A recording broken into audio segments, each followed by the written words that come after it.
Welcome to the Agency Uplift podcast, where we go past the highlight reel and dig into what actually builds a strong agency. That's clear foundations, better decisions, and the courage to scale on purpose. I'm your host, Sean Lang, co-founder of Social Commerce Club and advisor to agency owners, and today is going to be yet another solo episode. We're going to be talking about something that affects probably most of you listening right now. So, when you started your agency, generally you started for one of a few reasons, one of those being that you have a special method of doing things. Whether it's defined or it's intangible, but you found that you were able to get good results, perhaps even better results than the other guy. And you thought, I should create an agency around this. There's a lot of impact that I can have on the different clients out there. And of course, I can make money. This is a business. There's a business here. I like to think of this as the secret sauce. And there are a lot of very smart people out there that will say, you should brand this. You should turn this into some sort of proprietary process or tactic, or make it sort of some special way, some special methodology. And this is really good for selling and for productizing and for positioning and for messaging. So I fully agree with that. But there's something very critical when it comes to defining your secret sauce, and that is actually transferring that expertise to your team as well. Now, if you decided to start an agency, it meant that you wanted to build something. You wanted to build something bigger than yourself. And there's some key words there, bigger than yourself, which means not just you. But what most agency owners do, at least in the early days, is they are still the gatekeeper of the secret sauce. They are the holder of the tome of wisdom or knowledge because it lives in their head and they don't actually get it out to the team. And so this actually makes you, the founder, the bottleneck. Basically, we need to make sure that your secret sauce doesn't live in your head, it lives in your agency. So if your team is constantly asking for you to review things or asking, how would you do it? How should I do it based on what you think? If it's not codified, if it's not defined somewhere, then this episode is for you. So it's really, really important because if you don't transfer the secret sauce out of your head and to your team, to the agency, to your systems, you are always going to be the bottleneck, and the agency will never be able to grow beyond you because you are the limitation. This is something that we've talked about in the past, right? This isn't a new concept, but the thing is that if the secret sauce lives in your head, it makes you valuable. If the secret sauce lives in your systems, it makes the agency valuable. And most agency owners that I talk to, they say, at some point, I really want to sell the agency. I want an exit. Well, guess what? You can't exit yourself.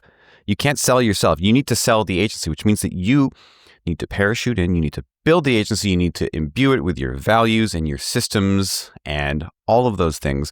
And then you need to be able to step away. And that agency needs to continue to function without you.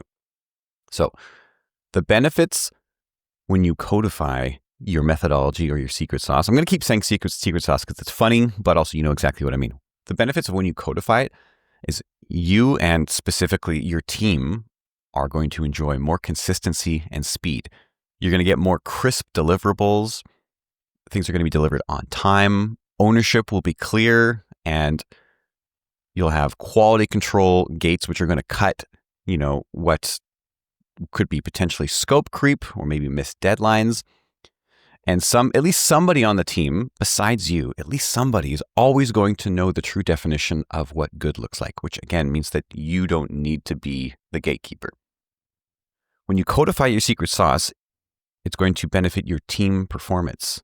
Because if you're following a system like what I coach my clients on with the Agency Uplift methodology, you're going to have role scorecards, which are basically tied to your secret sauce, which make the expectations on them completely unmissable. There's going to be regular feedback, which is going to anchor outcomes and not just sort of an idea of done, but actually, did we do it? Yes or no? All right.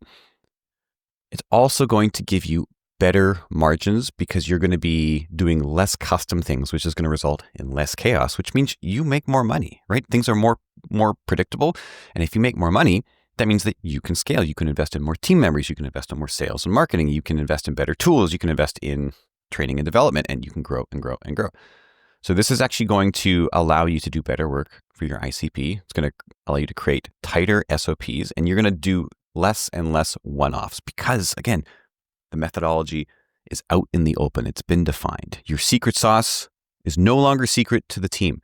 And this is one of the reasons also why I love to call it secret sauce. It's because often what the agency owner forgets is that secret sauce should only be secret sauce externally. It shouldn't be secret sauce to your team. And yet, in most cases, it remains the secret even to the team. The team will say, I just don't quite know exactly what he does from this step to that step. Or when I hand it off to her, she works her magic. Okay. If you ever hear anybody in your agency saying he or she is working her magic, red flag right there. That magic needs to be defined. I've heard some great quotes recently talking on a variety of very interesting topics. And I think that there was a quote from Arthur C. Conan Doyle or somebody like that, but basically saying that anything that has not been yet described or understood will appear as magic, something like that. You don't want what you do to your team to feel like magic. To the client, sure, it can feel like magic to the client, but to your team, you don't want it to feel like magic. It needs to be a science. It needs to be defined. Okay, so make the secret sauce just the sauce. So some people will worry that if you try to transfer the secret sauce, if you try to define it, you're going to kill the creativity. You're going to kill the magic. And there are ways to do it without killing the magic. Okay. First, we want to define the sauce as principles, not just your preferences, but what are the principles that go into making this successful? Translate your personal intuition, because the sauce comes from you, your personal intuition into decision rules. Define what those observable behaviors will be. Make them the basis for hiring, for delivery, and for feedback. And just a little hint here, this is part of how we go about integrating core values into agencies. Next one is we want to capture all tacit knowledge while you work. So use my SOP method, which also is kind of borrowed from Dan Martell's camcorder method, where basically use this method to record your screen and narrate while you get the work done, and then convert that transcript into a simple SOP and store it centrally so everyone can see it, and then use that for delegation. Great. Now the task by task plays, we know exactly how they get done. Next step is to define what does good look like, but then define it twice. First, we want to define it for delivery. So spell out what the success criteria is, what the timelines are, who the owners are, and what our quality control gates are. What is a go? What is a no-go? What is good enough? What is not good enough? And then also, secondly, for roles, we're going to publish scorecards. And those scorecards for every single role are going to have the mission of the role, the expected outcomes of the role, the required competencies of the role, and what cultural alignment looks like within that role. Okay, so next, or number 4, we want to onboard our team to the sauce. Onboarding is actually going to be the glue between when you hire people and when you manage people. And we're going to be starting again with those scorecards I mentioned. We're going to weave in those values and our cultural norms, and then we're going to train the people via the SOPs that we have created. And this applies to contractors too. This is one thing that actually really drives me crazy with so many, not even just agency owners, but business owners in general. When I talk to them, I say, how many people are on your team? And they'll say, well, we have 3 employees and we have maybe 10 offshore contractors. And I'll say, okay, that's great. But you're telling me you have 13 humans. You have 13 people that you need aligned, that need to know what good looks like. We need to stop creating this like imaginary delineation between employees and contractors. At the end of the day, a A-player contractor is worth 5 times what a B-player contractor is, just like an A-player employee is worth 5 times what a B-player employee is. So why don't we manage for and optimize for A-players across the board, which means starting with these good systems. But I digress. Number 5 is we still want to protect innovation while we're standardizing this. So if we are aware that there are quote unquote creative zones within the process, let's define that. Let's define this is a spot that we are still testing. We're still iterating on it. And when we start to identify patterns, then we'll create SOPs from those patterns. But for now, this is a creative zone. This is a anything goes until we find something that we like the best. You can't always completely standardize a process or an SOP from step 1 through step 10 if we are still iterating and still improving, or maybe if there is a part that is very subjective. And again, that is where taste comes in. In a number of my episodes in the past with different creative agency owners, they've brought up the fact that taste is actually a big component with hiring, and taste isn't necessarily something that you can train, but you can identify it in people, okay? Number 6 is we install a feedback loop and some kind of quality assurance setup that is not reliant on you, the founder. We want to bake in quality control into delivery and add some kind of quarterly reverse feedback so that the team can grade your behavior as a leader safely and make sure that we are actually sticking to who we say we are and delivering the sauce. And then number 7 is, and this is a really, really important one, is work in phases, not in heroics. You built this agency as the agency hero. The agency needs you to step down from being the hero so that the agency itself can be the hero. So we want to move from building the foundation to then building systems to then optimizing the experience overall with tangible quick wins. And the mindset that I use to think about this is fix the foundation first. We can't scale what's broken. We need to fix the foundation first. So this is very, very key. Now you're asking yourself, or maybe you're asking me, like, this actually sounds like a lot. You told me that this is simple and it sounds like a lot. Okay, so both are true. It is simple and it is a lot. But once you've done it and you can just maintain it. So this is actually something that you could work on in 10 minutes right now. First 2 minutes, start with your principles. Write down 3 decision rules for one of your signature deliverables, and then make each observable. Define what it looks like. You can see it when X, okay?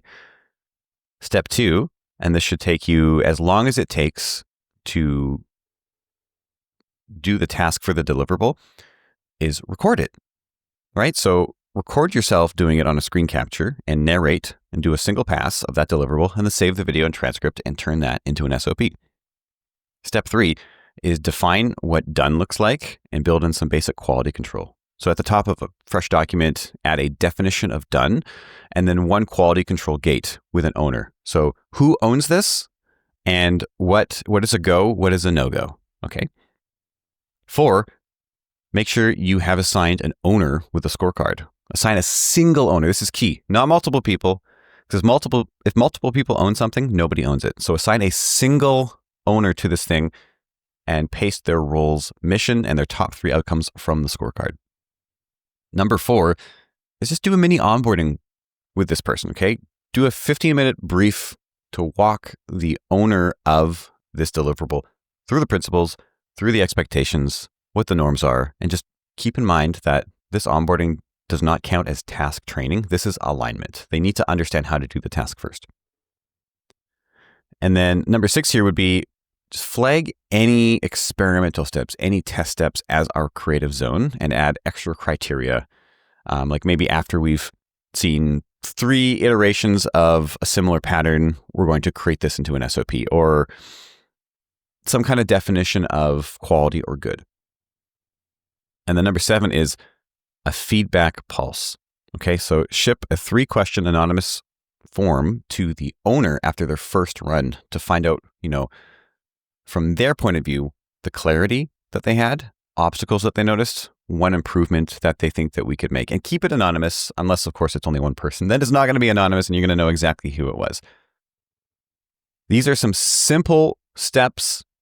It might take a bit of work, but these are some simple steps to start getting that secret sauce out of your head. I want to tell you one thing that I hear from a lot of agency owners that is wrong, and I'm going to tell you it's wrong for you as well.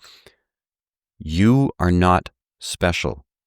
I used to think I was special until I got so burnt out that I realized I just couldn't do everything, and I started delegating things to other people, and then I realized that they were doing a better job than me in a lot of these things.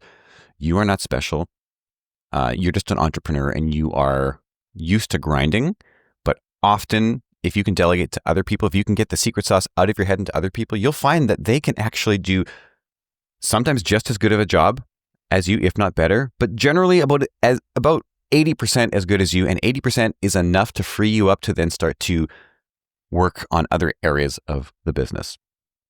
If I could leave you with one final thought of why you really need to take this seriously and get the secret sauce out of your head, keeping the secret sauce in your head makes you valuable, but the secret sauce in your systems makes your agency valuable. And I know that everybody listening wants a valuable agency. I hope this was helpful, and I will see you in the next one.